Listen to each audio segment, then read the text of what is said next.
28. A theatre reviewer understands risk.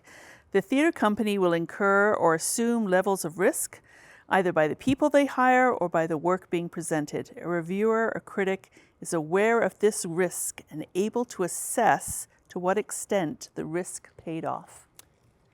A good example of that is Alberta Theatre Projects when they brought in Paul Gross for The Seafarer, okay?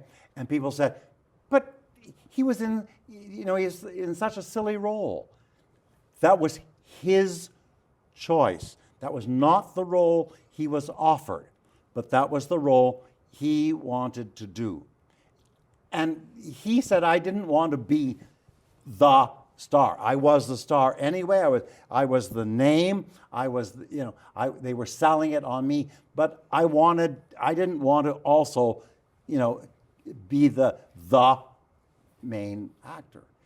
And that's, you have to understand that, and people would say, but the others were so much better than him.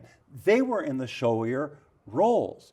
That's something as a reviewer you understand, that role is that he chose to do is a minor role compared to the others, but it was something he wanted to do. That's a huge risk. That's a huge risk. You have to know that he wanted to do that role, but unless you were told that, you didn't know. You didn't know it was his choice. That he was trying to be gracious about the whole thing. And so that's something which, should reviewers know that or shouldn't they know that? Yes, inadvertently we can't not know that a lot of the time because we're part of the community. Because we're part of the community, we understand what that is.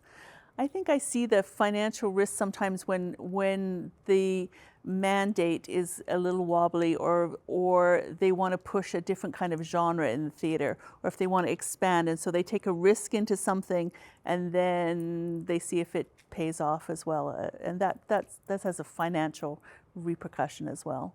Theatre Calgary does that a lot of the time when they produce the big musicals, the ones that they hope are going to Broadway. And that's a whole different creature that they're creating when they do those plays. Like, what was the one they just did, the Bette Midler thing?